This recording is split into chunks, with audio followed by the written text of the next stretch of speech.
guys, it's Sarah, and today we are going to talk about all the books that I read in the month of February. Now, February was interesting. It was a very interesting reading month for me.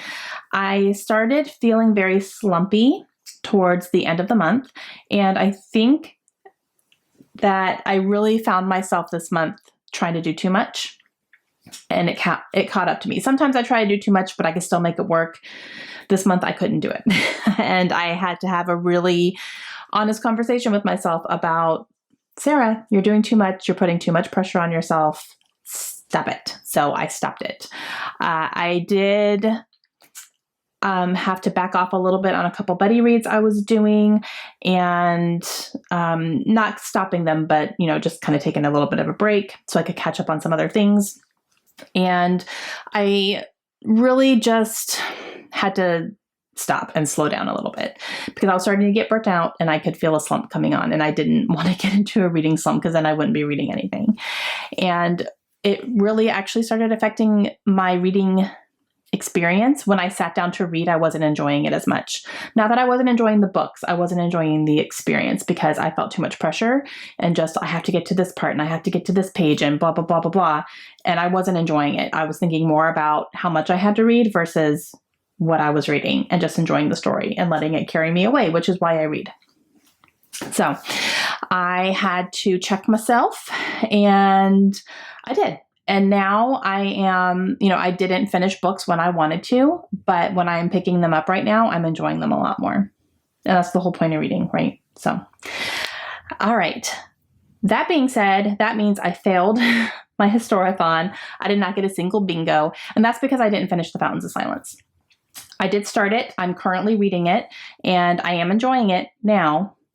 But that was one of the books that I wasn't enjoying it when I was sitting down because I felt too much pressure. So I will finish it here in the month of March for sure. I'm currently, working my way through it. But because of that, I did not get a single bingo. I was depending on that book to finish out a bingo for me, but it didn't happen. And you know what? That's okay. So I did finish 2 books for Historathon, so I'm going to call that fine because I have to. And then I did read 6 other books. So I finished 8 books this month, which, that's pretty good number still. I was hoping to do more, but it's fine. Plus, we had a trip this month. We went to Universal Studios and Islands of Adventure and Legoland. So we did do that this month as well. So that was kind of a big thing. And I wasn't really reading that much on that trip. But yeah. Okay. So enough about all that. And let's talk about the books that I actually finished. The first one was a book that I did for review for the month of February. So I do have this in a review video already, and I will link that down below if you guys want to see it. But that is The Antidote for Everything by Kimmery Martin. This is a book I read on my Kindle. It is a medical drama, and I really enjoyed it. I gave it 3 stars. I didn't love the main character of the story. She made some decisions that I thought were pretty dumb, and she drove me a little bit nuts. But overall, the story was really good. The drama was really good, and it had some really good positive messages in it as well. So I did give it 3 stars, but I did go into much more detail in my February ARC review video. So again, I'll leave that link down below. Another book that I read for review is The Sundown Motel by Simone St. James. This is a gothic I guess it's a little bit gothic. It's a ghost story, and it's set in 2 different timelines, one in the 1980s and one in the today. And it was really good. It was really good.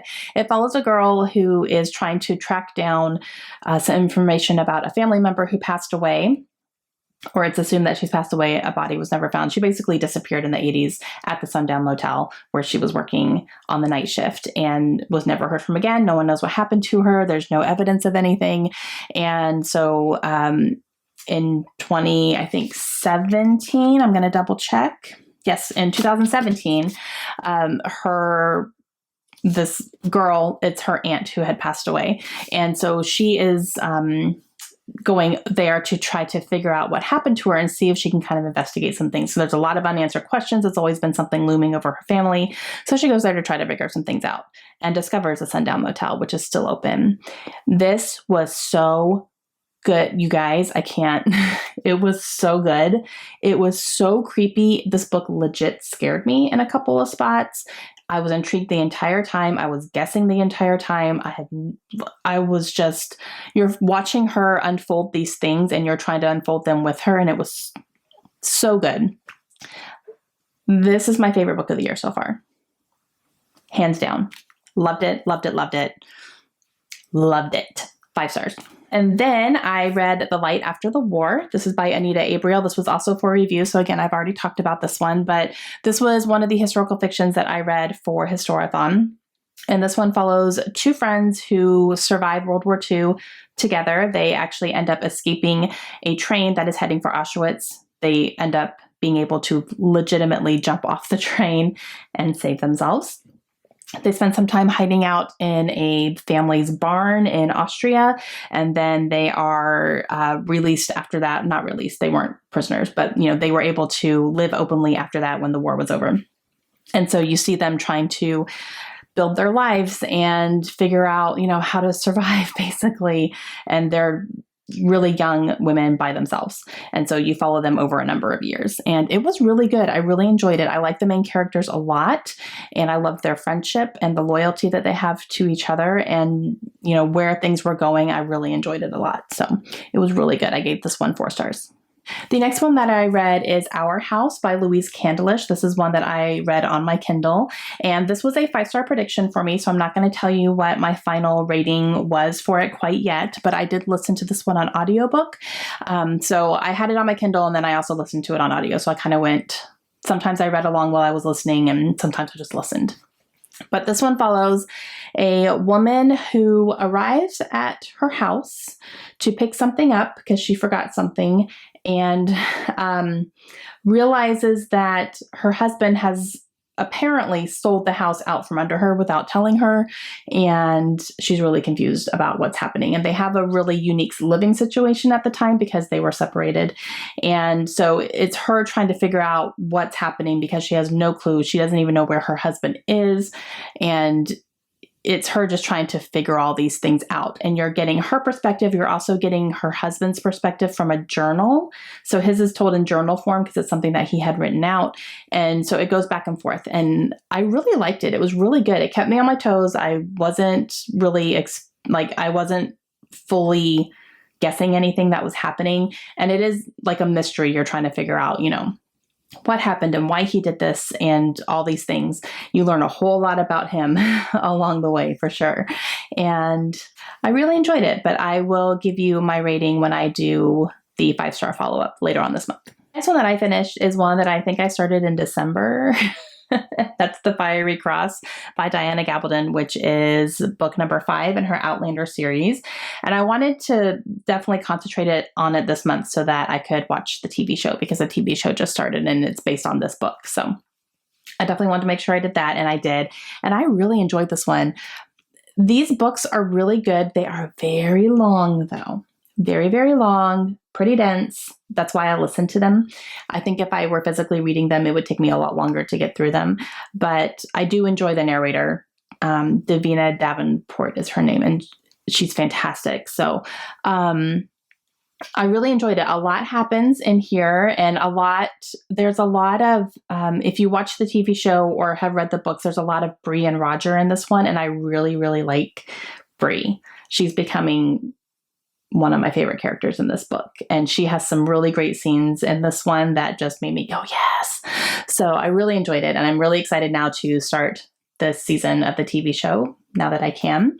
And it was good. I just really enjoyed this series. I really, really like it a lot. So this one I gave 4 stars. It didn't blow my mind in any way at all, but there were quite a few really, really good parts in here. Then I picked up The Other People by C.J. Tudor. This was for the Literally Dead book club. That is a new book club started by Books and Lala, and this was the pick for February. And I picked this up, and I was interested in reading this anyway because I have read a book by C.J. Tudor before. I read one last year called The Chalk Man, and I liked it. I think I gave that one 4 stars. It was good. This one was fantastic. I loved this book more than I thought I was going to. I went into it with a little bit lower expectations because I went into Chalkman with high expectations. I was a little bit let down. So this one I went in a little bit lower. And oh my gosh, it blew my mind. I absolutely loved this book. This is a book that keeps you guessing for almost the entire thing. And I could not figure anything out. And it's one of those where you're reading it, but you're not quite sure what you're reading. I got halfway through this book and I was like, I still don't know what's going on. I don't know.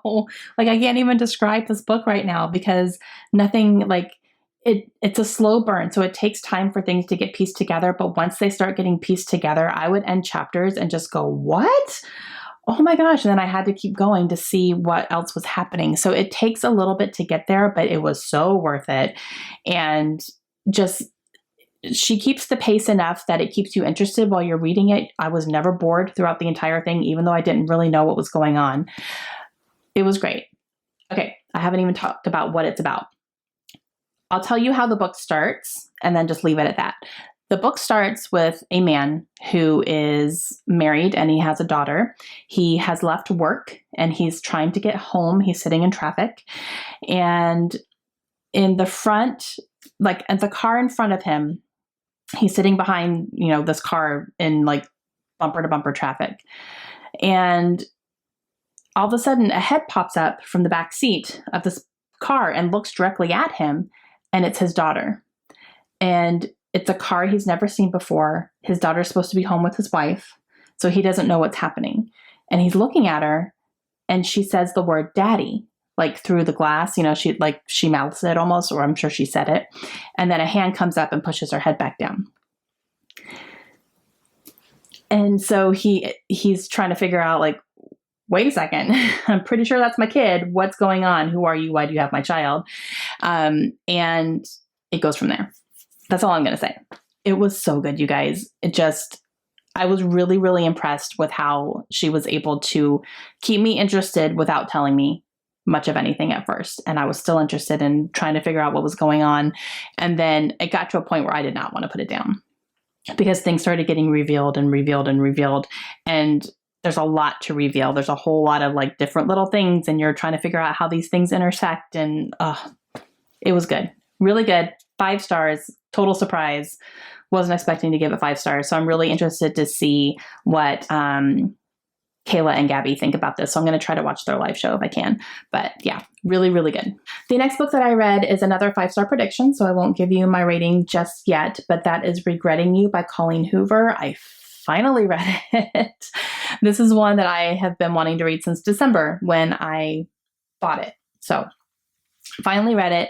And it's Colleen Hoover. So I always go into Colleen Hoover expecting to be blown away. Now this one is a little bit different in that it is focusing on a romance, but the main relationship in this book is between a mother and a daughter, and you're getting both perspectives. So you're getting the daughter's perspective and the mother's perspective. Something happens in their family that basically changes everything. And because of that, some secrets start coming out and you're seeing how both of them are dealing with it. And since you're getting both perspectives, you're seeing some things that are happening and you're able to understand why these characters reacted the way that they did, even though it can be so frustrating sometimes. And you're seeing them struggle and almost butt heads together because of some things that are happening. So there's also a romance happening with the girl. And I loved that aspect of it because Colleen just does romance so really well. I absolutely love when she writes, like a budding romance and everything. It's so great. There was a part at the end that involves the young girl with her boyfriend and just, it was so good. I loved it. So I will give you kind of more in-depth thoughts and my star rating when I do my 5-star prediction follow-up later on in the month, but Colleen Hoover. The last book that I read is one of my most anticipated of the year, and that is You Are Not Alone by Greer Hendricks and Sarah Buchanan. And I have read the other 2 books that this writing duo wrote, and I really liked them both. I loved The Life Between Us. I liked An Anonymous Girl. not as much. And then this one I liked more than An Anonymous Girl, but not quite as much as The Life Between Us. So like this would be number 2 of the 3 if you want to put it in order that way. But I really enjoyed it. It was really entertaining. It follows a girl who witnesses a really tragic event. That event actually leads her to a set of sisters who become a big part of her life. And it's really interesting because just when she meets these 2 sisters, things in her life just automatically start becoming much easier. She's finding a job. She's finding a place to live. She's being provided for. Like all these things, she's getting what she needs out of life because she has met these 2 sisters and they're helping make things happen. Until they don't. And that's all I'm going to say. It was really good. I really liked it. I was trying to figure out some twists and turns and stuff, and I wasn't really able to figure everything out. So I liked that. It wasn't like super predictable. The twists weren't anything like mind blowing necessarily, but I did remember that I just went, oh, like, oh, okay. All right, cool. And, I liked them. And yeah, it was really good. I really liked it. I like the characters. They're very complex. I really like the way that they write their characters. And yeah, it was really good. Like I definitely recommend it. I gave it 4 stars. Like again, it wasn't like the best thing ever, but I really, really liked it. So 4 stars. Okay, so that was a pretty good reading month. Everything was either 4 or 5 stars except for the antidote to everything that was 3 stars. But still, 3 stars it's still pretty good. So yeah. I'm happy with what I read. Again, I wanted to read more. I had a few more books on my nightstand that I wasn't able to get to, but that's okay. And I'm to a point now where if I don't get to it in the month, I'm just going to leave it in my bedroom. And then if I can get to it sometime this year, I will. So I'm not going to, push myself too hard to read what I have. But if I've pulled it for the month, I'm going to leave it in my bedroom until maybe I try to get to it. So even if it's not right away, it's okay. All right, that's going to be it for me today. I need to figure out what I'm going to read for March, so that'll be coming up tomorrow. But let me know down below if you guys have read any of these books. I would really like to know. And again, if you want some more in-depth thoughts on the books that I did for my review video, I'll leave that link down below too if you haven't seen it yet. And I will talk to you guys again soon. Hope you have a great day. Bye.